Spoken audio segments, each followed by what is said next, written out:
علامہ صاحب آپ اگر اس چیز پر روشنی ڈال دیجئے کہ مغفرت، توبہ اور استغفار کا خاص طور پر اس عشرے سے، مغفرت کے عشرے سے کیا تعلق ہے، اور اس عشرے میں کیا ہم زیادہ اللہ تعالیٰ کی خوشنودی حاصل کر سکتے ہیں اور زیادہ مغفرت قبول ہوتی ہے؟ خداوند متعال نے دراصل جیسے میں نے پہلے گزارش کی کہ اپنی مخلوق کے بخشش کے لیے یہ بہانے رکھے ہیں،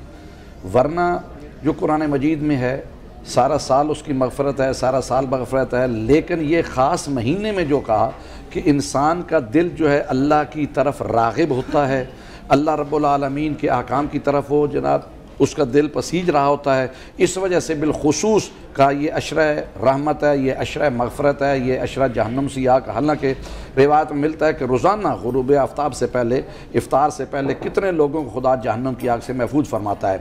بات اصل میں یہ ہے، ہمیں دیکھنے کی ضرورت اس بات کی ہے کہ حضرت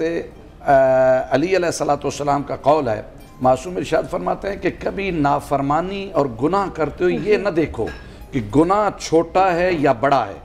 بلکہ یہ دیکھو کہ میں نافرمانی کس کی کر رہا ہوں۔ ہم کیا کرتے ہیں، ہم دیکھتے ہیں یہ تو چھوٹے چھوٹے گناہ ان کا نہیں ہے، چھوٹوں سے ہی بڑے گناہ بنتے ہیں اور صغیرہ سے گناہ کبیرہ ہو جاتا ہے۔ اور خداوند متعال کا کرم دیکھو مغفرت کے حوالے سے، استغفار کے حوالے سے، کہ جب خالق کائنات نے حضرت آدم علیہ السلام کو خلق فرمایا تو وہ ابلیس کا اور حضرت آدم علیہ السلام کو جو مکالمہ ہے دامن وقت میں گنجائش نہیں کہ میں وہ واضح کرے، لیکن اس نے جب مانگا حضرت کہ جی مجھے اتنی آزادی دی جائے کہ میں اس آدم کی اولاد کے خون کے اندر بھی گردش کر سکوں، کہا جی تو کر سکے گا، کہا کہ میں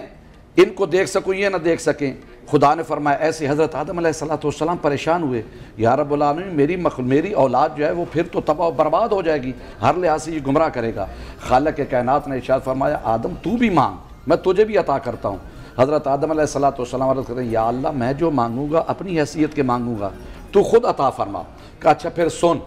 یہی ابلیس اگر تیری اولاد کو کسی نیکی کے لیے برائی کے لیے آمادہ کرے گا تو ہم برائی لکھیں گے نہیں، برائی کے لیے چل پڑے گا برائی نہیں لکھی جائے گی، برائی کے مقام پہ پہنچے گا برائی نہیں لکھی جائے گی، برائی کر لے گا تو پھر اب یہاں پہ مختلف روایات ہیں، بعض 7 گھنٹے، بعض میں 7 دن، بعض ہے آئندہ آنے والی نماز تک انتظار کیا جائے گا۔ اگر وہ اللہ کی بارگاہ میں رجوع کر کے توبہ کر کے استغفار کر لے گا تو اس کا گناہ لکھا ہی نہیں جائے گا، لیکن نیکی کا اگر ارادہ کرے گا تو ایک نیکی لکھی جائے گی، چل پڑے گا تو ہر قدم پہ نیکی لکھی جائے گی، کرے گا تو 10 دنیا میں 70 آخرت میں ملے گی۔ حضرت آدم علیہ السلام عرض کرتے ہیں یا اللہ مزید عطا فرما۔ کہا حضرت خالق کائنات نے سن، اگر ساری زندگی یہ اس کو گمراہ کرتا رہے اور وہ ایک مرتبہ توبہ کر لے میں اس کے سارے گناہ معاف کر دوں گا۔ کہا اس کو، اور کہا کہ اگر وہ مرنے سے 1 سال پہلے توبہ کر لے پھر معاف کر دوں گا۔ حضرت آدم علیہ السلام عرض کرتے ہیں مزید اس میں عطا فرمائیے۔ کہا مرنے سے اگر 1 مہینہ پہلے توبہ کر لے پھر بھی گناہ معاف کر دوں گا۔ حضرت آدم علیہ السلام عرض کرتے ہیں یا رب العالمین مزید عطا فرمائیے۔ کہا اگر مرنے سے 1 دن بھی پہلے یہ توبہ کر لے تو میں گناہ معاف کر دوں گا۔ اس وقت ابلیس کہتا ہے، شیطان کہتا ہے میری تو کمر ٹوٹ گئی، جسے میں ساری زندگی 70 سال گمراہ کر کے گناہ کرواتا رہا، ایک توبہ سے 70 سال کے گناہ اللہ اس کے معاف کر دیتا ہے۔ تو اس وجہ سے دیکھیے کہ اللہ رب العالمین اپنی مخلوق کو ہر وقت بخشتا رہتا ہے، ہر وقت وہ اس کی مغفرت انسان کے شامل۔ لیکن ایک بات ضرور ہے جو ابھی بات ہو رہی تھی، یقیناً توبہ 2 طرح کی ہے، ایک ہے توبۃ النصوح۔ توبۃ النصوح سے کہتے ہیں کہ یہ توبہ کو مزاق نہ بنایا جائے کہ ابھی توبہ کی پھر گناہ، توبہ کی پھر گناہ، توبہ کی پھر گناہ۔ لیکن یہاں پہ ایک اور جو اللہ فرماتے ہیں نا کہ میری کبھی بھی رحمت سے نا امید نہ ہو، فرماتے ہیں کہ دیکھو اب پانی کی صلاحیت کیا ہے، پانی کا کام ہے کہ اس سفید کسی بھی نجس کپڑے کو پاک کرنا۔ اب اگر آپ کا کپڑا نجس ہو گیا ہے تو اس کو آپ پانی سے پاک کریں، اب دوبارہ آپ کی ذمہ داری ہے کہ نجاست سے بچائیں، لیکن اگر کوشش کرنے کے باوجود نہیں بچا